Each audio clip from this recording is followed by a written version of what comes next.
Paul, just to open it up, obviously Barkey gets his third Selke, so nothing new there, but first ever King Clancy, obviously a very special award for just what it means and the humanitarian aspect. Just what was it like kind of seeing the kids come here and seeing that relationship he has with those kids? Because it's not just cutting a check. He's definitely got a real bond there with that hospital. There's a connection there, and you'd almost, it so fits his personality that it's done quietly. He's got a connection to that hospital and those kids, but that connection's not on a website every day. It's not a photo op for Sasha. That's not what that's all about. That's just the way he is. So he would enjoy that. I think he enjoyed it, especially having the kids there to present it to him. It was a fun day for him. Paul, just what have you guys learned as a whole, as a team, as a staff, about balancing the rest versus rust kind of thing? Now that's been a few days since you guys have played. Yeah. It wasn't long enough to be particularly concerned about the rust. We flew the day after a game. They played that day, so it's kind of a travel day. Took a day off and got back on the ice. So we get into 10, 11 days off. You're concerned about it, but we weren't off the ice enough to be worried about it. What is it about this team that's allowed it to be so successful on the road in the playoffs? I don't think we have to feel. I don't think our game changes a whole heck of a lot. Like we're not a heavy match team. Maybe that's part of it. We get pretty good forward depth there, so we don't feel that when we get home and you get home ice advantage from the match that it's that big a deal. I felt in Game 3 against Tampa that I actually chased the match more than I should have and took our team out of a rhythm. So the bench doesn't change. The bench management doesn't change, so they don't have to think about the game differently. And then, feeling real good and snapping around the execution part of our game, well, it's always important. It's not something that you don't need to feel really good to play for us. You just got to play as hard as you can. You can do that anywhere. Any update on AJ Greer? Yeah, he's still day to day. So that hasn't changed. Would you likely go back with Sturm on that spot if he could not go game 1? I don't know. I think I would probably look at a winger more because we don't have any concerns with our center ice right now. So I don't feel that we would necessarily need another centerman. I'll put a guy in, I think probably a winger in. Okay. And I wanted to ask you, Nate Schmidt, you have a couple guys that have never won the Cup. Obviously, we've talked about them, but all of us last year. All of you last year. For the most part. But he and you guys had been to the final the year before. He played for the Cup with Vegas.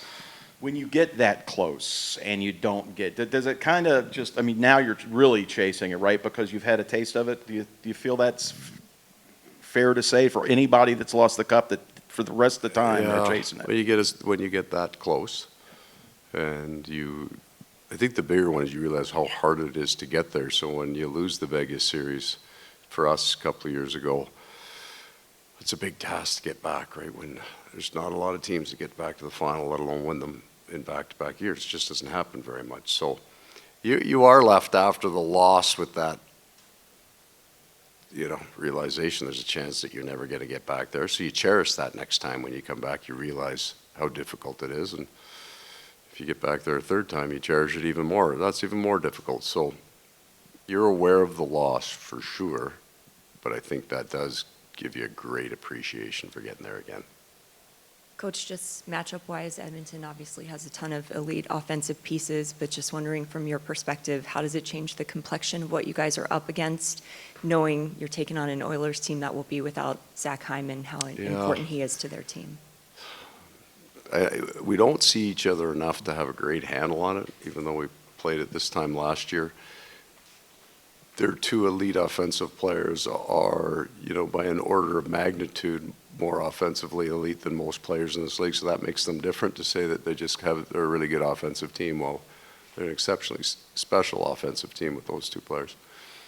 And then I think both teams just got deeper. They're more experienced.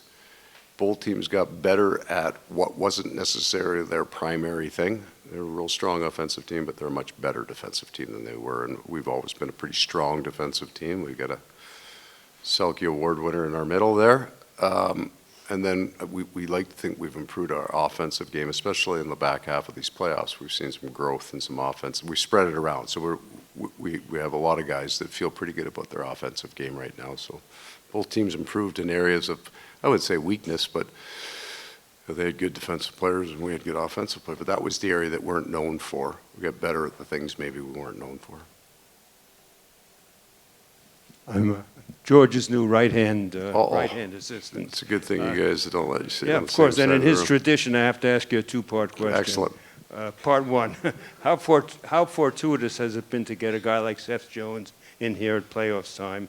And part two of the question is, given the skill set of Jones and Schmidt versus OEL and Monty last year, what kind of adjustments did you have to make? Well, critical in that we lost Brandon Montour last year, and you can't replace those guys easily, and we couldn't over the course of the summer. You know, an offensive guy that ran the power play, that could skate. So being able to fill that hole that we weren't able to fill in the summer, and nor did we expect to be able to fill in the summer, was very, very important for us, kind of, you know, getting our back end to look a version of itself from last year. As a grouping, they're in some ways fairly similar in that, you know, when you have Brandon and Seth, both elite skating defensemen, both strong offensive players, they can create off the rush, and both have become here great gap closers with their feet. They just skate so well, they could close the gap and kill plays. And OEL and Smitty are very similar, and they're both puck-moving defensemen, right? Pretty solid defensively, but they can make an inside play, they can make an inside pass. Nathan's got some pretty good numbers for a defenseman. He's put some points up this year. So we've kind of almost returned to form last year by the additions. One we made in the summer, and then we had to wait on Seth.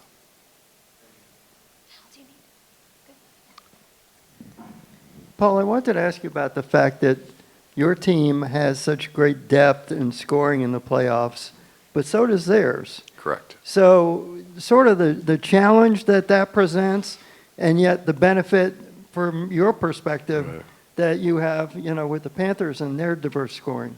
I would think the idea might be the same for both teams now.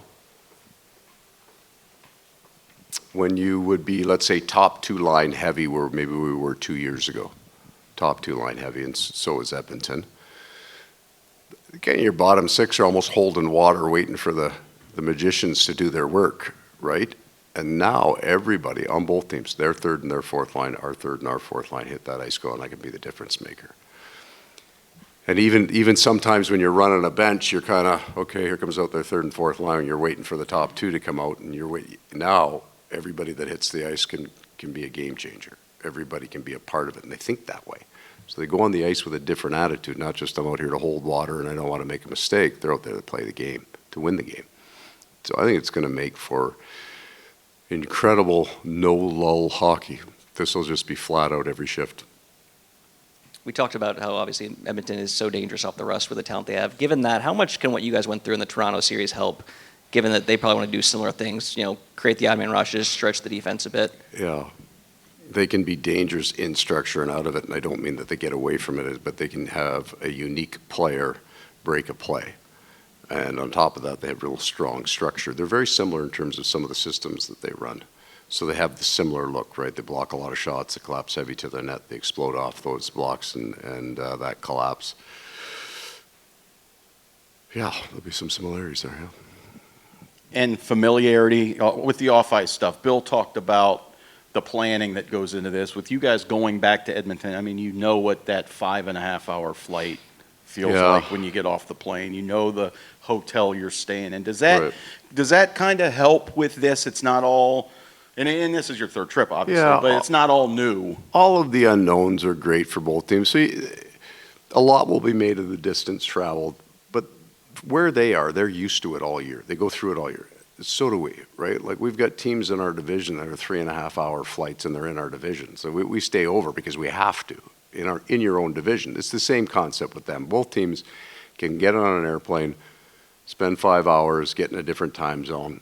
It's just the way we operate. It's normal for us. So I don't think that there's anything to that idea that we learned something, but there really wasn't a whole lot to learn because we do it every day. Like, that's just our normal life in the NHL. So when we got to the final last year, both teams probably figured out maybe better how much water you need on the plane, like some small details, but the living through it for both teams, I think it just is going to make for a whole bunch of the unknowns are gone. Two really good teams. This is potentially could be an outstanding series of high-end quality hockey, right? We both, I don't know, what we played, they played 16, we played 17. You know, neither team got a double 7-game series stacked on them. This should be good.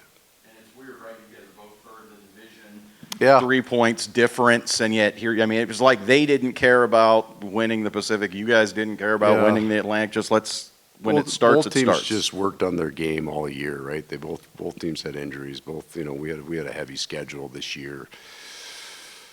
So we were never casual about it in that, you know, if you can finish first, you finish first. But we couldn't chase it in our schedule. We just couldn't run that group as hard as you know, if you were trying to make the playoffs, you'd had a whole bunch of injured guys in your lineup in those last 9 games, and you just gutted it out.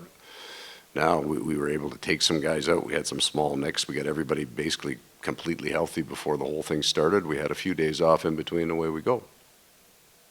Okay, guys.